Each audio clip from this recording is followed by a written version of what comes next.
ದರ್ಶನ್ ಅವರು ಅಭಿಮಾನಿಗಳೊಂದಿಗೆ ಸಾರ್ವಜನಿಕವಾಗಿ ತಮ್ಮ ಹುಟ್ಟುಹಬ್ಬ ಆಚರಿಸಿಕೊಂಡಿಲ್ಲ. ಬದಲಾಗಿ ಪತ್ನಿ ವಿಜಯಲಕ್ಷ್ಮಿ ಅವರು ಒಂದು ಖಾಸಗಿ ಸಮಾರಂಭ ಏರ್ಪಡಿಸಿದ್ದರು. ಕಾರ್ಯಕ್ರಮಕ್ಕೆ ಆಪ್ತರನ್ನ ಮಾತ್ರ ಆಹ್ವಾನಿಸಿದರು.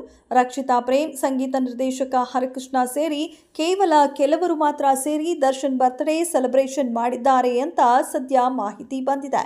ನಟ ದರ್ಶನ್ ಮತ್ತು ಪವಿತ್ರ ಗೌಡ ಸಂಬಂಧ ಜಗತ್ ಜಾಹೀರಾಗಿದೆ.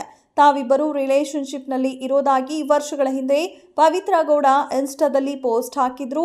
ಆಗಲೇ ಇವರಿಬ್ಬರು ಸಾಕಷ್ಟು ಟೀಕೆಗೆ ಗುರಿಯಾಗಿದ್ದರು. ಅದರಲ್ಲೂ ಪವಿತ್ರ ಗೌಡಗೆ ಅಶ್ಲೀಲ ಮೆಸೇಜ್ ಮಾಡುತ್ತಿದ್ದ ಎಂಬ ಕಾರಣಕ್ಕೆ ಚಿತ್ರದುರ್ಗ ಮೂಲದ ರೇಣುಕಾಸ್ವಾಮಿಯನ್ನ ದರ್ಶನ್ ಮತ್ತು ಗ್ಯಾಂಗ್ನವರು ಹೊಡೆದು ಹತ್ಯೆ ಮಾಡಿದ್ದಾರೆ. ತತ್ಪರಿಣಾಮವಾಗಿ 2024ರ ಬಹುತೇಕ ಸುಮಾರು ಅವರೆಲ್ಲ ಜೈಲಲ್ಲೇ ಕಳೆದಿದ್ದಾರೆ. ಸದ್ಯ ದರ್ಶನ್ ಹುಟ್ಟುಹಬ್ಬಕ್ಕೆ ಪವಿತ್ರ ಗೌಡ ಸೋಷಿಯಲ್ ಮೀಡಿಯಾದಲ್ಲಿ ವಿಶ್ ಮಾಡ್ತಾರೆ ಎಂಬ ಕ್ಯೂರಿಯಾಸಿಟಿ ಸಹಜವಾಗಿಯೇ ಇತ್ತು. ಆದರೆ ಅವರು ವಿಶ್ ಮಾಡಿಲ್ಲ. ಬದಲಿಗೆ ಇಂದು ತಮ್ಮ ತಾಯಿಯೊಂದಿಗೆ ರೀಲ್ಸ್ ಶೇರ್ ಮಾಡಿಕೊಂಡಿದ್ದಾರೆ. ಈ ರೀಲ್ಸ್ಗೆ ಬ್ಯಾಕ್ ಗ್ರೌಂಡ್ನಲ್ಲಿ ಜೀವ ಹೂವಾಗಿದೆ, ಭಾವ ಜೇನಾಗಿದೆ, ಬಾಳು ಹಾಡಾಗಿದೆ, ನಿನ್ನ ಸೇರಿ ನಾನು ಎಂಬ ಹಾಡನ್ನ ಹಾಕಿದ್ದಾರೆ.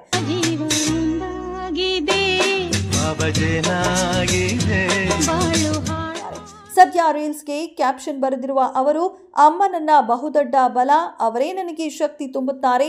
ನನ್ನ ಜೀವನದ ಏರಿಳಿತದಲ್ಲಿ, ಕಷ್ಟ ಸುಖದಲ್ಲಿ ಅಮ್ಮ ನನ್ನ ಜೊತೆ ನಿಂತಿದ್ದಾರೆ. ಅವರ ಅದ್ಭುತ ತಾಳ್ಮೆ ನನಗೆ ಮಾದರಿ. ಲವ್ ಯು ಅಮ್ಮ ಎಂದು ಹೇಳಿಕೊಂಡಿದ್ದಾರೆ.